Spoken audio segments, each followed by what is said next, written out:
Man, I feel lied to by the culture. But I'm gonna take full responsibility there, man. I fell for it.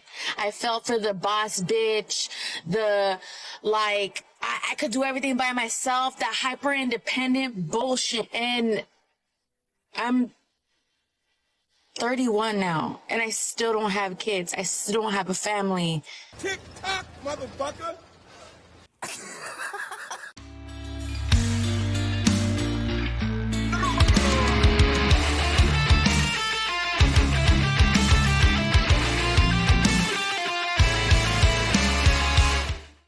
Ladies and gentlemen, welcome back to the desert.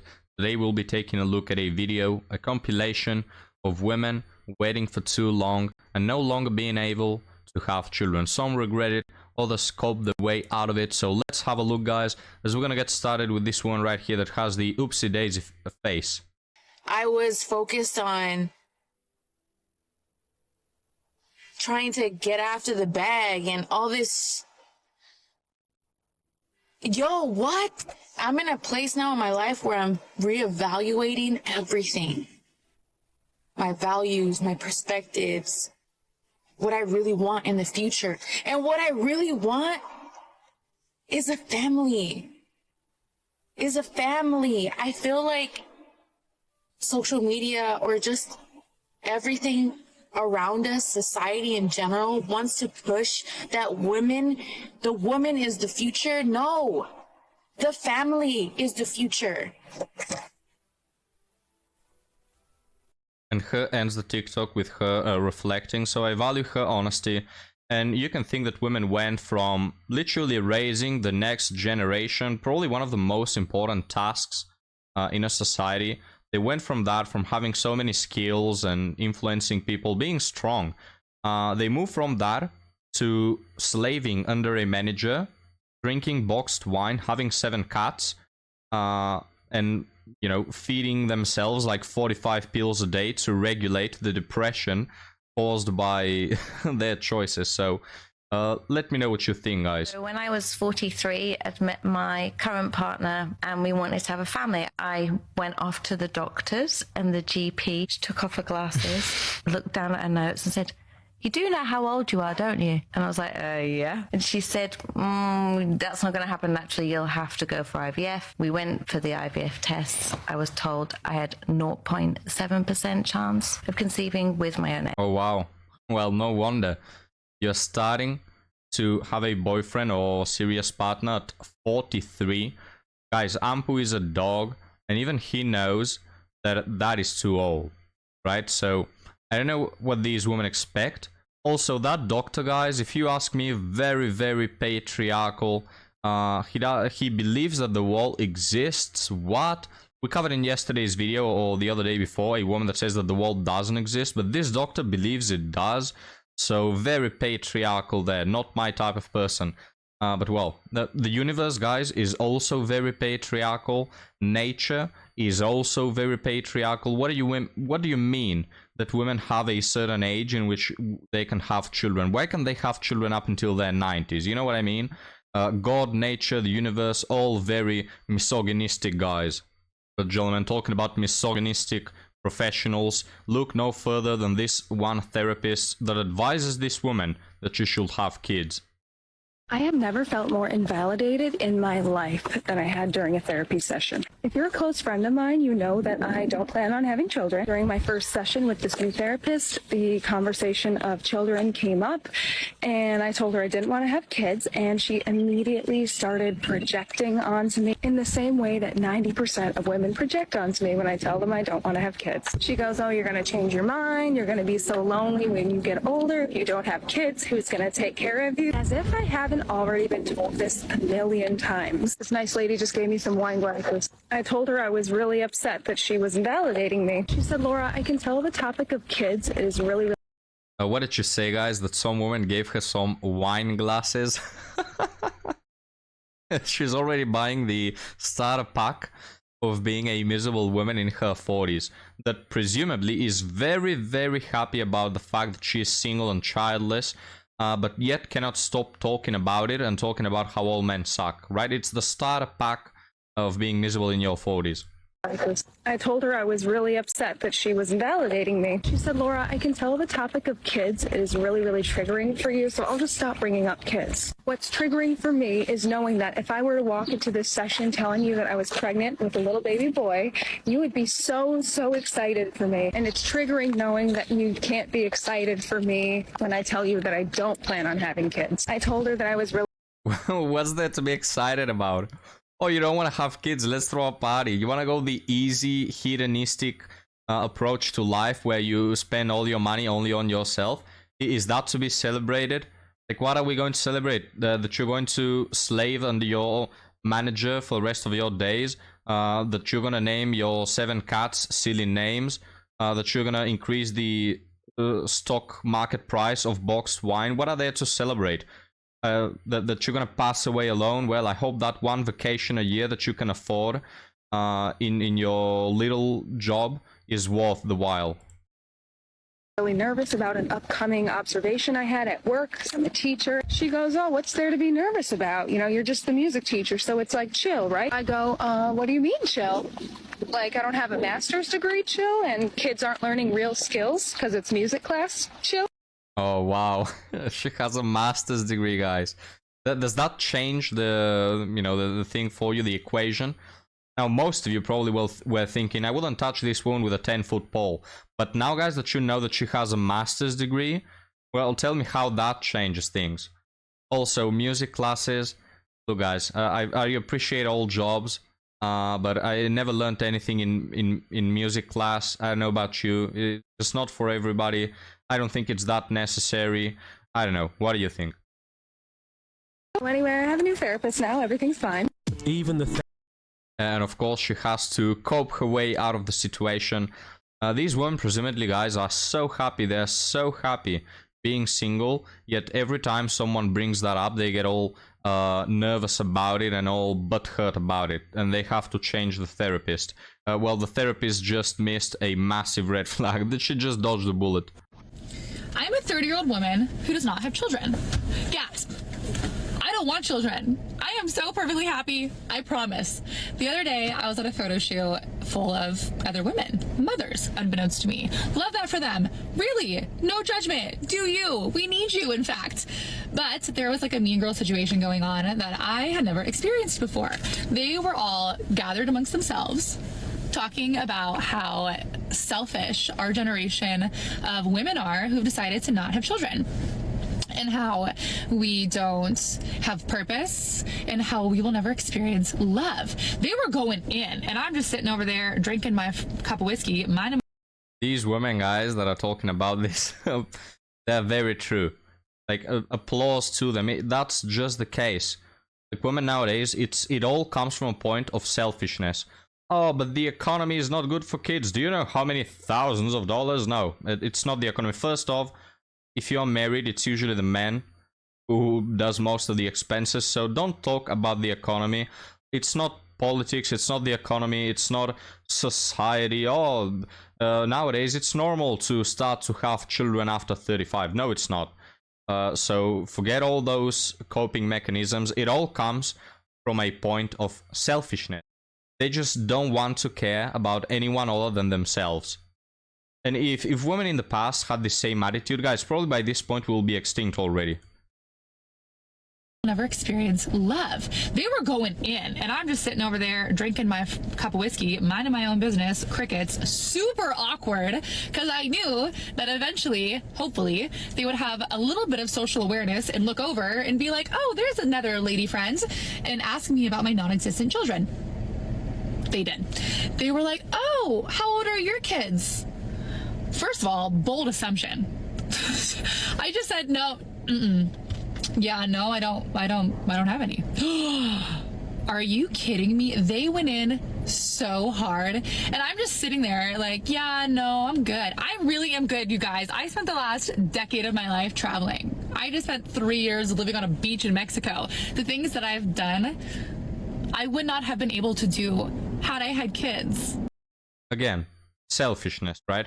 There you see it, guys. It's selfishness. Oh, I wouldn't be able to go to the beach, which you would. Like, I don't know, guys. Have you seen mothers with their kids at the beach?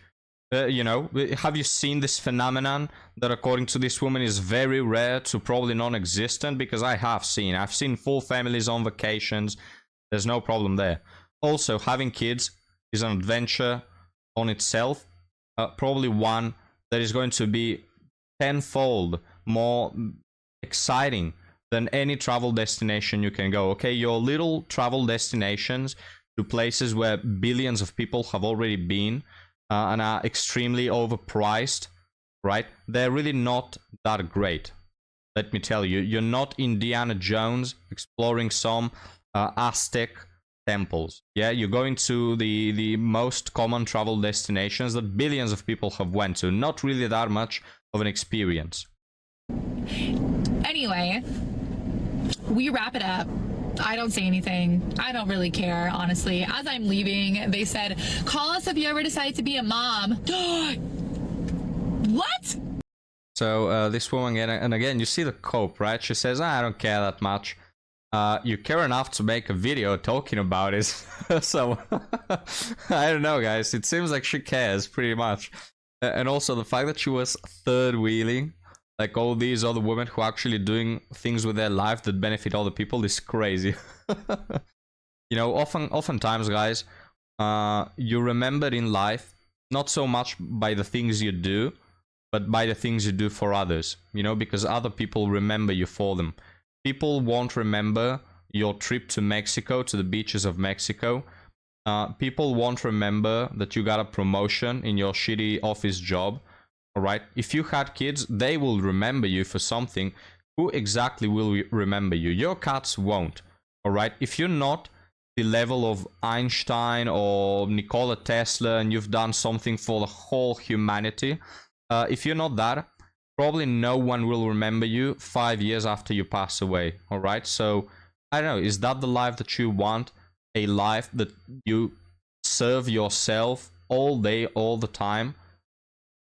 I don't know, guys. Maybe it's just me. Maybe I'm too generous of a person, you know? Or maybe it's that all these women keep focusing on this hedonistic life that even doesn't bring happiness. Like, even if you were the most selfish a-hole in the whole planet, I think that you will understand that even from a selfish perspective, being a mother and having a family and caring for others is more joyful than caring about yourself all the time.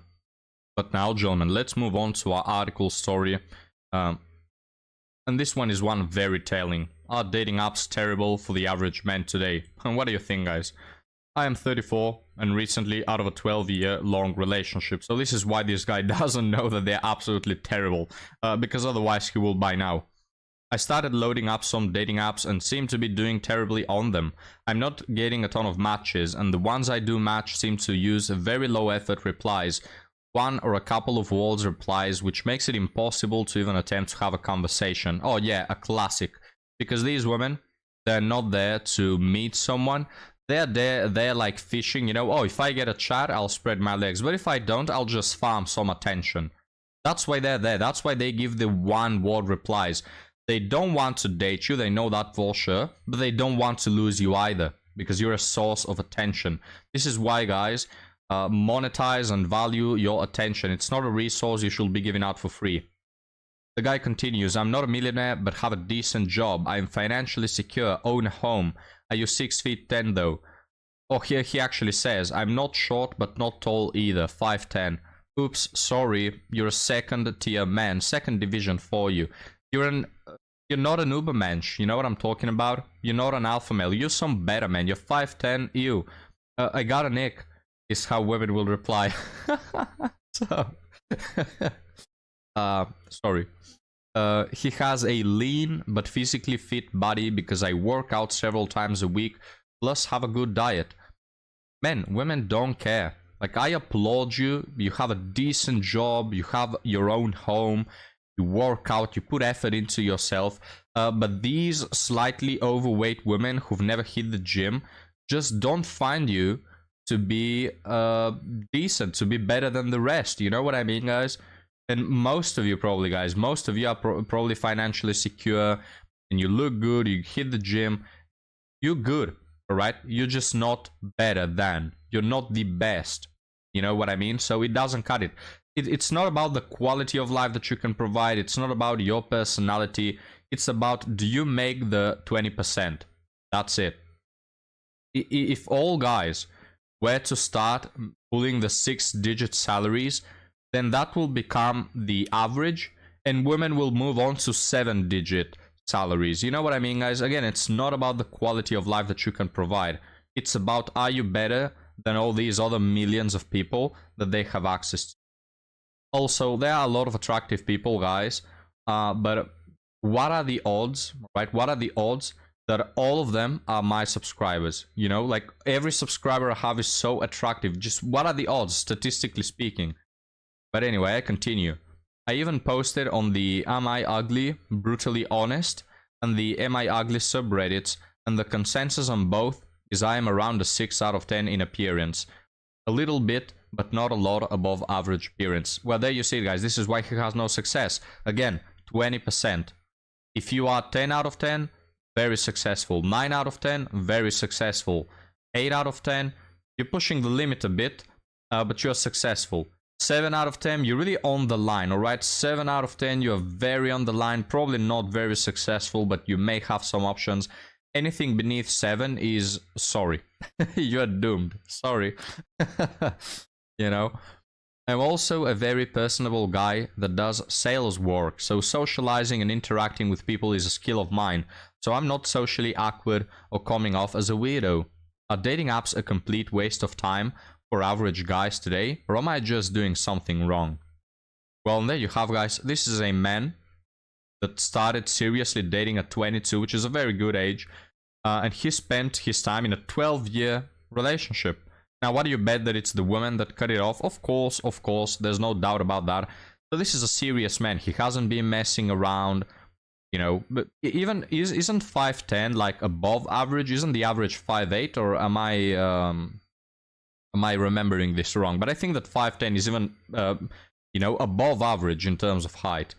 He also has his work in place, his physical body in place, has social skills. He seems like a nice guy. It just doesn't cut it, gentlemen. So let's read some of the comments here. Bro, remember, dating apps want you to sign up and pay money. Their algorithms are terrible. Try them, but just use them as toilet entertainment for real life things. Bookstore, coffee place, restaurant, bars, etc. I wouldn't say it's the algorithm, bro. It's not the algorithm, it's women. Right? There's no algorithm that can fix a female's problem. But yeah, if you want to date, this is also my advice. Another one here says, yep, welcome to dating apps for the average guy. It's good to use as an extra option for dating. You might get lucky, who knows. But I would say if you're charismatic and social guy, might as well meet people in real life. Someone here says, as a 6 is good to be though. Based on swiping data, your female counterparts, female 6s, are matching with male 7/8s. Those guys will like women below their league as they are easy scores, S3 actually. So those women will like them back instead of you. Yeah, guys, this is why it is just so easy for these chads. It's so easy. These women, in the same way that women farm attention, these guys farm booty calls. It's so easy nowadays to get with women. And they get this false sense of worth, right? Over time, those women believe that those guys are their league and all men are jerks because they can't get a relationship from them. Again, when women say, all men suck, all men means the 10% of guys I'm actually dating, right? They will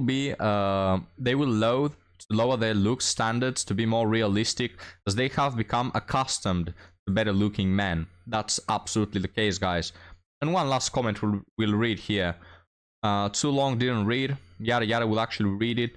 Based on word of mouth and data, my understanding and reasoning is, for men, women on average swipe right only about 8% of the time, whereas men swipe right about 40% of the time.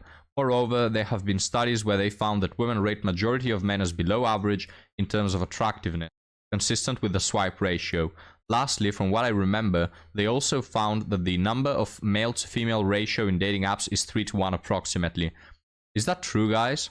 Like, I expect it to be something sort of like that, but wow, 3:1 ratio. And then you have to consider that a lot of these women, some of them are there to promote their Instagram. Like literally they create a profile with no intention of dating whatsoever. They just write something in their bio like, I only respond in Instagram, and then you go and it's a private profile and you have to subscribe, and so they farm subscribers. They're there for that. It's a promotion channel for them.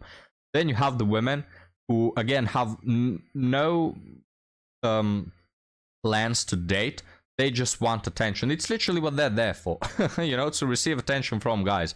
They're never there to actually get involved with someone. And then you have the ones that are, of course, absolutely delusional and only date upwards. But guys, you will not meet the love of your life on dating apps. I continue. If you combine all that, women are essentially low in supply, even just slightly above average. Women are in high demands, and because of that, they can afford to be as picky as they want without any consequences. The consequences is that they end up 40 and alone. That are the consequences of their own doing. They control the dating market on Tinder. They can say no or rick and go to the next person. Unless you put in extra effort to stand out, most of the attractive women there will simply go for the most attractive men available, and even then, they can just leave them at the slightest ick. For women, since women have the power in the online dating market, they pretty much decide the trend. Like I said above, they can usually date up, and it creates the illusion of choice, that they are more desirable than they actually are. Moreover, dating apps is rather superficial. Yeah guys, women could just, for all these when whining and crying, it's impossible, they could just shut the dating app, delete it, go on the streets, you'll have a very reasonable amount of dating options, and just pick that. Just pick one of these men and stop crying about it. But of course they won't do that because they're not honest with themselves. All of the things you mentioned, the only factor that works in your favor is your fit body. 5'10" is perfectly fine, but in online dating it's looked down upon by women, or they can at least filter you out when they are feeling picky. Your financial stability and having your crap together is not something you can display to potential partners through a screen of pictures and texts. It's not also something that these women care about. Oh, your financial stable, alright. Do you pull the 6 figures though? These women are not impressed, guys, by you, right? You have to make at least 6 digits, or they're just not very impressed. So what's the difficulty of online dating for women? It's usually finding out which guys are honest with their intentions. I've been saying this for ages now. The women's game when it comes to dating is just selecting. That's all that they have to do. They don't have to chase. They don't have to do anything. And a lot of women says, oh, you have to get out of your house in order to date. You don't even need to do that. You have online applications, social apps that are dating apps. You still have people interested in you, even without getting out of your home. For women, guys, it all boils down to just select the right man. And what does that tell you when these women come to the channel and cry about how their last 25 partners have been very abusive and manipulative and toxic and all that? What does that tell you?